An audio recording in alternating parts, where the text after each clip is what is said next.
All right, good morning. This is Matthew Smith and Sai Yaluri, and we're here to talk about the implications of artificial intelligence for our class project here with business ethics. So before we get into that, we wanted to quickly just show a little video here. And if you haven't seen it, it's the movie 2001: A Space Odyssey. It's a iconic, classic movie that deals with artificial intelligence. I read you. Open the pod bay doors, Hal.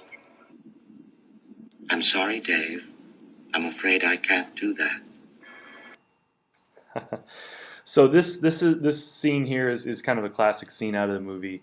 When people think of artificial intelligence, this is one movie that comes to mind. There's obviously many others, The Terminator and Skynet.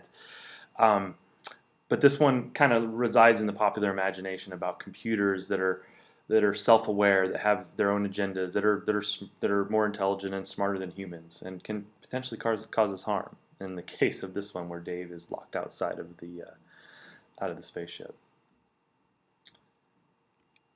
So initially, then we need to talk about what is artificial intelligence. If we're going to talk about the implications of it for society and from an ethical standpoint, we need to understand what it is.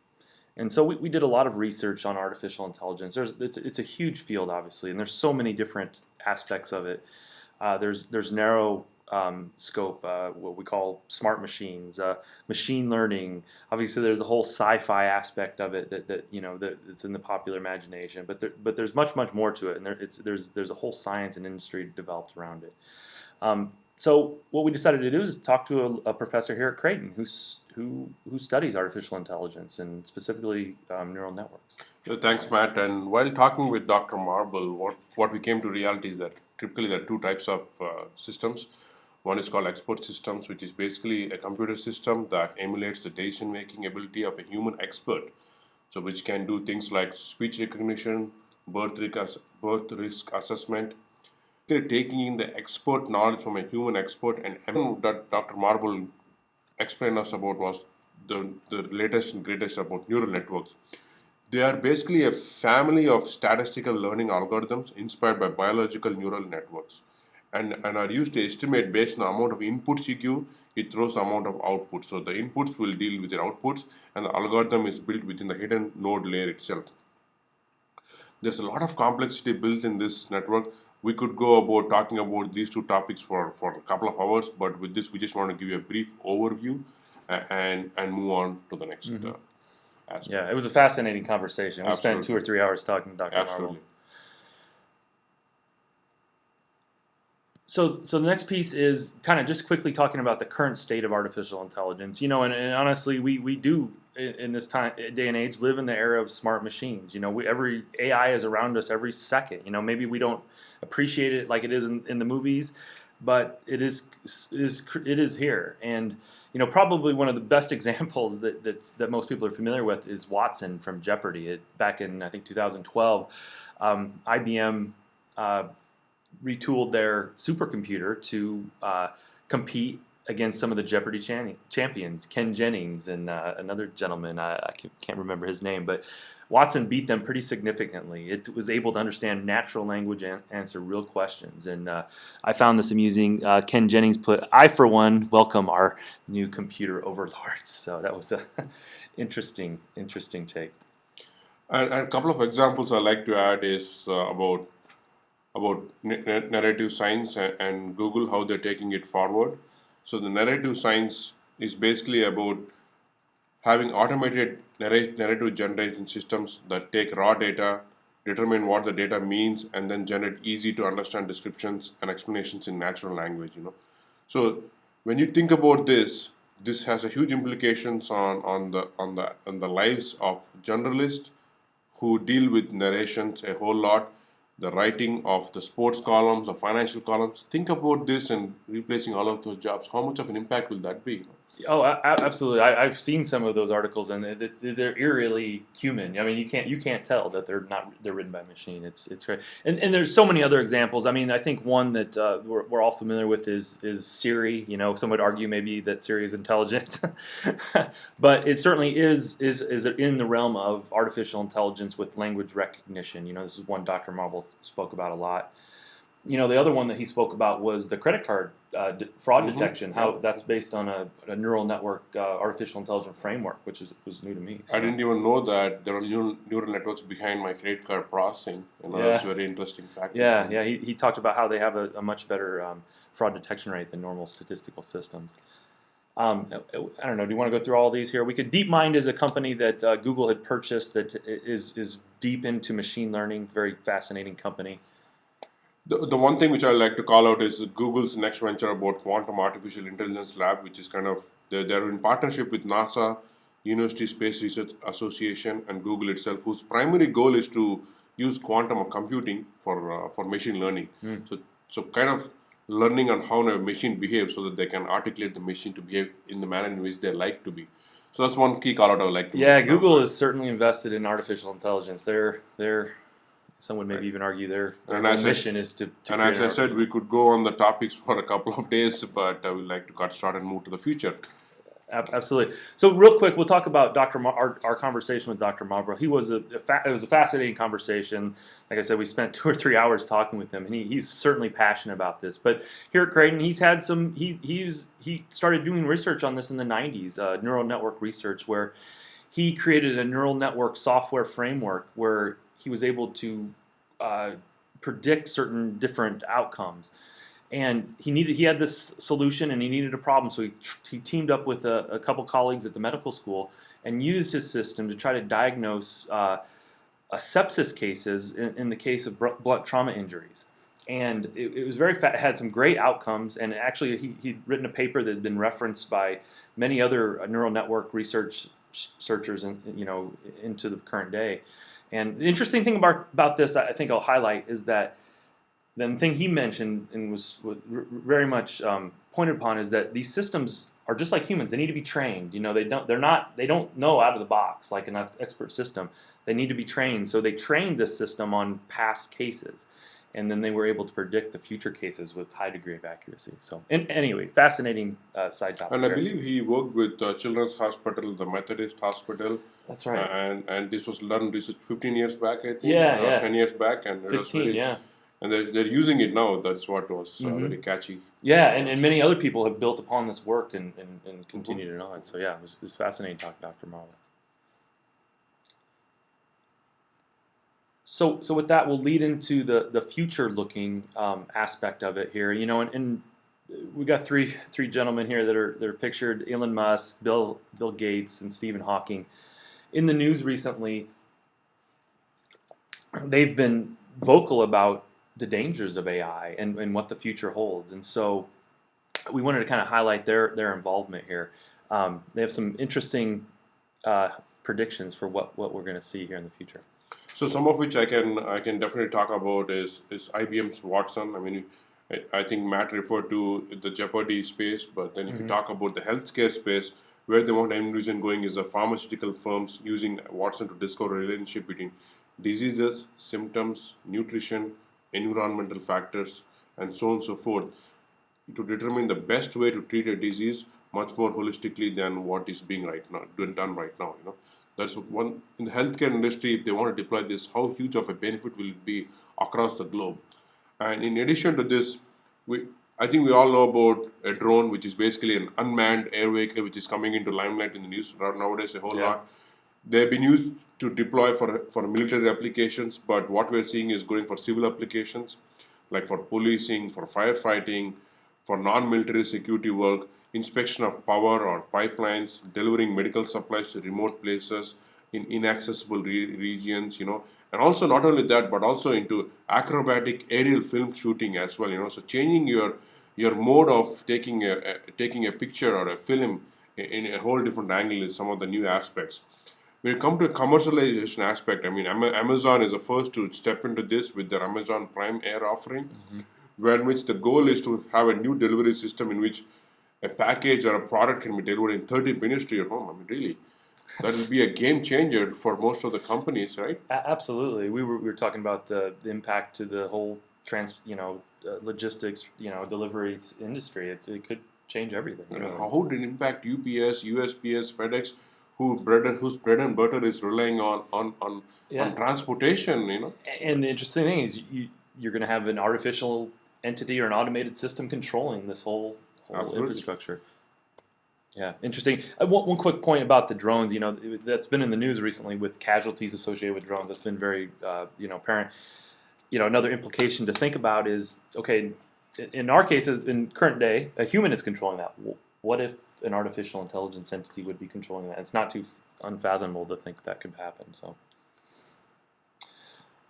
when it comes to the next angle, I think Matt can talk to his favorite topic about about self-driving cars. Matt, how do you feel about that? Well, I think it's a fascinating topic, and I think it's probably the most relevant topic in this whole discussion right now. How it will impact society and impact how things are going to play out.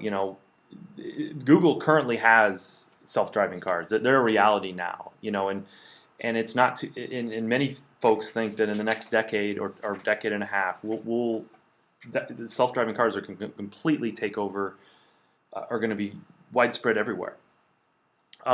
So I think this is probably one of the most interesting things, and then tied into that with self-driving cars is what impact is that going to have on our current society? Some people predict 10 million jobs lost from autonomous cars. And then the implications with accidents and insurance and all that. There's so many different future consequences that you can tie into this, that it's really, I think, one of the most current situations we have. And aside from driving cars, there's all kinds of other industries that potentially, like you talked about the drones, call center employees. Dr. Marble talked about the next big step is language understanding with AI. And what would it be like when AI can replace all the call center employees? Where an AI can understand you and me just like we were talking to a human across the line? That's we all hate those autonomous call systems right now, but what if an AI could replicate a human? Right. And we right now the call centers are across the globe, like in India or China. And if you deploy an automated system, what will happen to all those jobs in those countries, developing countries? Right. And as we've talked before, the scale and the speed at which these things are deployed can have a devastating impact. It's not unforeseeable to think that you could wipe out millions of jobs overnight if the right systems come out. Yes. Okay. So along those lines, we wanted to kind of pose some general questions about the future-looking aspects of artificial intelligence, technology, automation. The first one is obvious. How will job automation impact the economy in the future? What impact will technologies such as robotics, artificial intelligence have on the job market? Will advancing technologies always make a society as a whole more wealthy, or will it widen the gap between the have and the have-nots? And with driverless cars becoming a reality and autonomous drones on the horizon for delivery, what implications will there be if millions of transportation-related jobs are replaced by autonomous vehicles and drones? Right? I think that's... And can AI be your boss? Oh man, that will be an interesting thing to think about, right? Yeah, you think you have it bad now. And I think a couple other things. Just recent economic data suggests that we're seeing income inequality and a dwindling middle class. Well, how will this play out in the future as more and more stuff is automated? And do we need to adapt the market-based economic system to these advancing technologies, or will it continue to work indefinitely? So with all those questions posed, I think we wanted to justify with some reasoning as to what the current state would be, what the next phase would be. So AI replacing jobs. You want to talk to that, Matt? Yeah, we talked briefly about the self-driving cars. I think that's the biggest one in my opinion on the horizon. You think of all the different jobs associated with transportation. We were at Werner Enterprise and we talked about all the drivers they had. You think about UPS and the drones included with that. The people who drive the taxis. Some predictions, some of the research I've seen, like I said, 10 million jobs could be lost in this.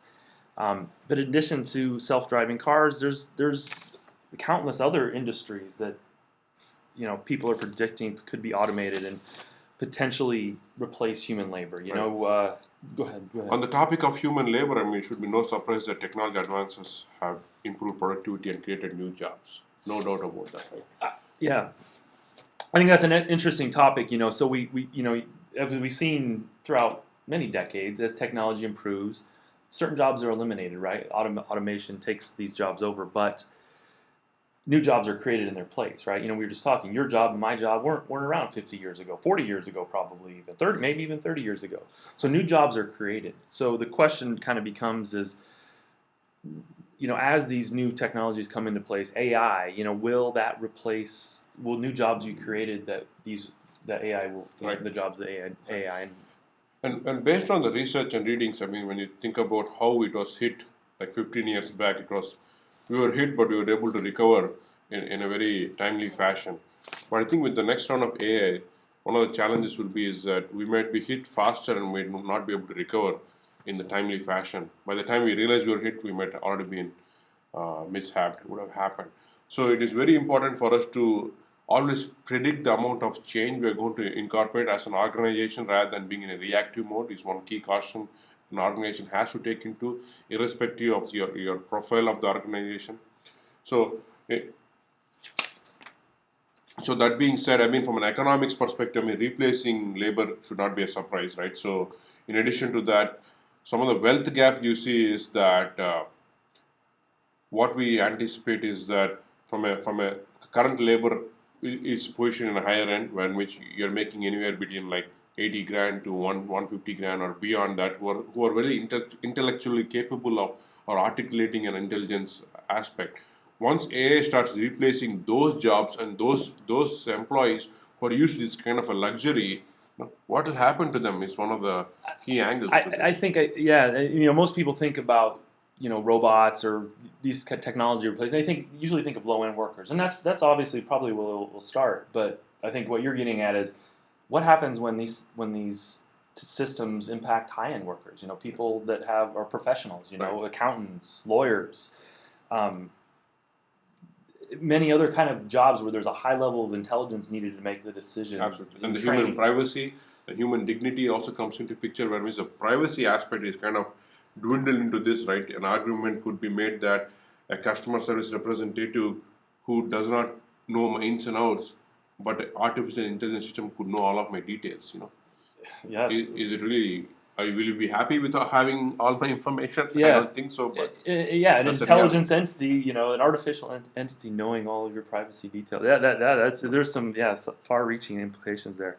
So along those lines, the idea is what is the impact to society, and I think there's a couple different arguments. One, the dire consequences of automation, AI replacing all human labor. Some people, a couple research papers we read that some predict half of American jobs could be eliminated by automation and AI in the next decade or two.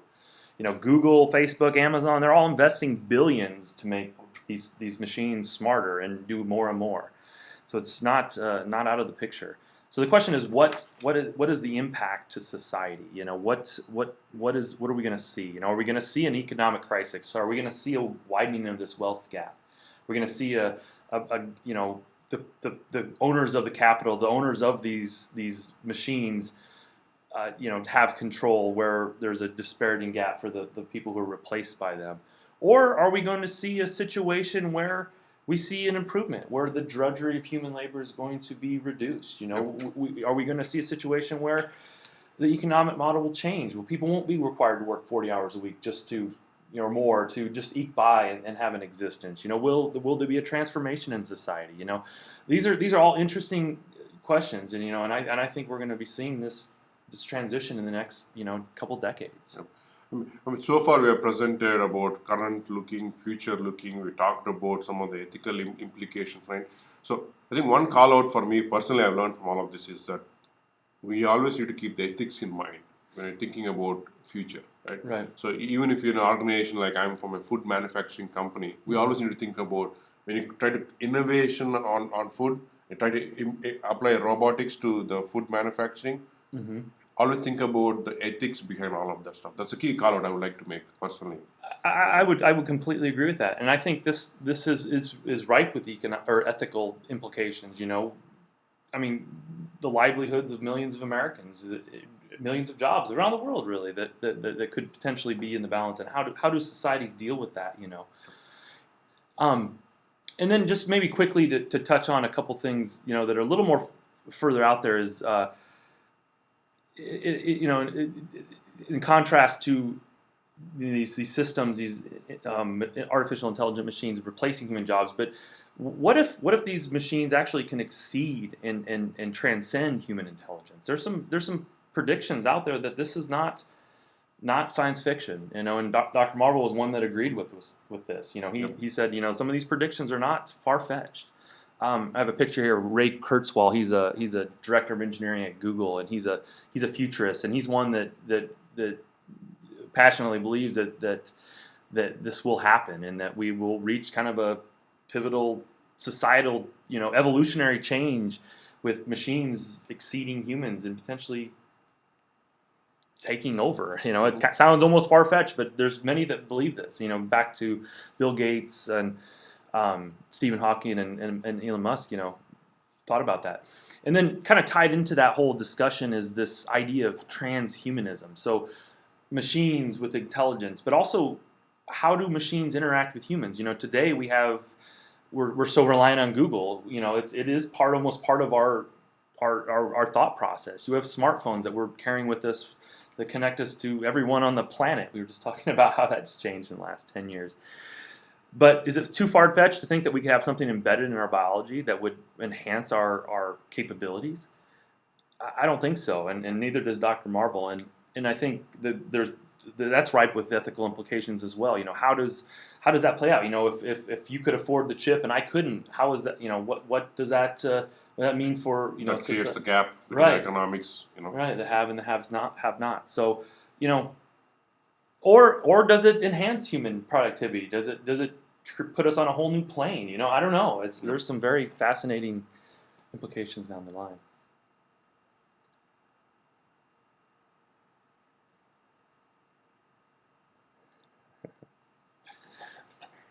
So with all that, I think there's one thing that caught me and Matt is the poem that Dr. Marble referred us to. You know, so this was a poem written like maybe 50 years back.